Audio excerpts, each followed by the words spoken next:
بسم اللہ الرحمن الرحیم۔ نمرا نمرا باہر آؤ۔ امی کی آوازیں مجھے سنائی دے رہی تھی، لیکن میں چاہتے ہوئے بھی خود کو حرکت نہیں دے پا رہی تھی۔ دوسرے گاؤں سے ماموں اور ان کا بیٹا مزمل آئے ہوئے تھے۔ جب سے وہ آئے تھے میں کمرے میں ہی بند تھی۔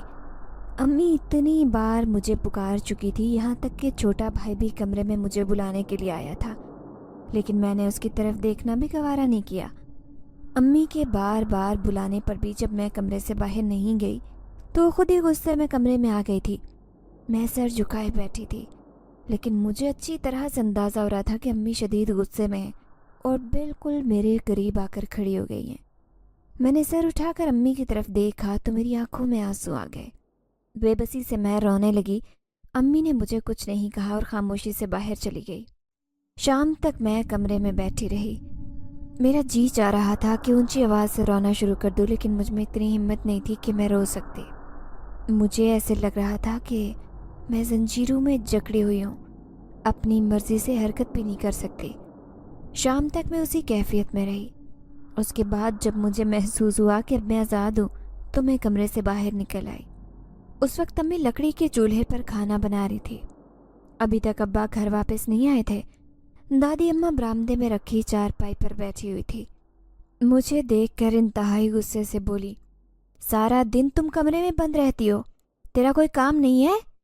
ماں تمہاری سارا دن کام کر کے تھک جاتی ہے، تجھے اتنا سا بھی احساس نہیں ہوتا کہ اپنی ماں کا ہی خیال کر لے؟ اسے بھی آرام کی ضرورت ہے، لیکن تم نے اس گھر کو نہ جانے کیا سمجھا ہوا ہے۔ مجھے دیکھتے ہی حسب عادت دادی اماں مجھے ڈانٹنا شروع ہو گئی تھی۔ امی نے میری طرف دیکھا اور نظروں ہی نظروں میں خاموش رہنے کا اشارہ کیا۔ اس لیے دادی اماں کی ڈانٹ نظر انداز کرتے میں امی کے قریب آ گئی۔ میری طرف دیکھتے ہوئے امی نے تیزی سے کہا، مجھے لگتا ہے تجھے بھوک لگی ہے، ہاتھ منہ دھو کر آ جا، پھر کھانا کھا لے۔ اماں کے اس پیار بھرے لہجے پر میری آنکھوں میں آنسو آ گئے۔ وہ سچ کہہ رہی تھی، مجھے اس وقت شدید بھوک لگی تھی۔ سارا دن میں کمرے میں رہی، کمرے سے باہر ہی نہیں نکلی تو کھانا کیسے کھاتی؟ شاہزیب نے میری طرف دیکھتے ہوئے کہا، آپا آپ جلدی سے منہ ہاتھ دھو لیں، میں آپ کے ساتھ ہی کھانا کھاؤں گا جب تک میں دادی اماں کے ساتھ کھانا پیش کرتا ہوں۔ اپنے آنسو چھپاتے ہوئے میں نے جلدی سے منہ ہاتھ دھوئے۔ امی ہمیشہ سے ہی ایسی تھی، کبھی مجھے ڈانٹا نہیں تھا، بہت پیار سے ہر بات سمجھاتی تھی، لیکن دادی اماں کو تو نہ جانے مجھ سے کیا دشمنی تھی، ہر وقت مجھے ڈانٹتی رہتی تھی۔ لیکن شاہزیب سے تو ان کی محبت دیکھنے کے قابل تھی۔ ایسے لگتا ہے کہ شاہزیب کی سانس کے ساتھ ہی وہ سانس لیتی ہیں۔ شاہزیب ان سے بہت محبت کرتا، ہر وقت ان کے ذہن میں دادی اماں کا خیال رہتا۔ وہ بہت اچھا بچہ تھا، دادی اماں کے لاڈ پیار نے اسے بالکل نہیں بگاڑا تھا۔ یہی وجہ تھی کہ مجھے بھی اس سے بہت پیار تھا۔ ہم دونوں بہن بھائی ایک دوسرے کا بہت خیال رکھتے ہیں۔ کھانا کھانے کے بعد بھی امی نے مجھے کوئی کام نہیں کرنے دیا۔ ہم کھانا کھا رہے تھے جب ابا بھی آ گئے۔ میں اور شاہزیب کمرے میں آ گئے۔ دادی اماں اور ابا برآمدے میں بیٹھے ہوئے تھے۔ شاہزیب نے میری طرف دیکھتے ہوئے مسکراتے ہوئے کہا، آپی ایک بات کی تو مجھے بہت حیرت ہو رہی ہے، مزمل بھائی آپ کا بار بار پوچھ رہے تھے اور مجھ سے کہہ رہے تھے کہ میں آپ کو کمرے سے باہر لے کر آؤں، لیکن آپ تو کمرے سے باہر نکلی نہیں نا۔ وہ بیچارے آپ کو دیکھنے کے لیے بہت بے تاب ہو رہے تھے۔ شاہزیب کی بات سن کر میں نے انتہائی غصے سے اس کی طرف دیکھا اور ڈانٹتے ہوئے کہا، یہ تم کیسی باتیں کر رہے ہو؟ ابھی تم اتنے بڑے نہیں ہوئے ہو کہ ایسی باتیں کر سکو۔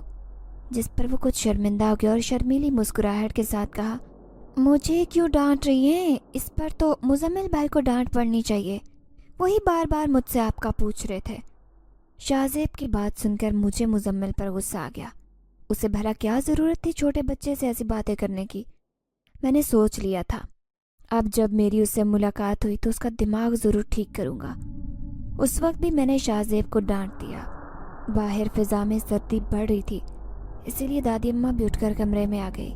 دادی اماں کے بستر پر لیٹتے ہی شاہزیب ان کے پاؤں دبانے لگا۔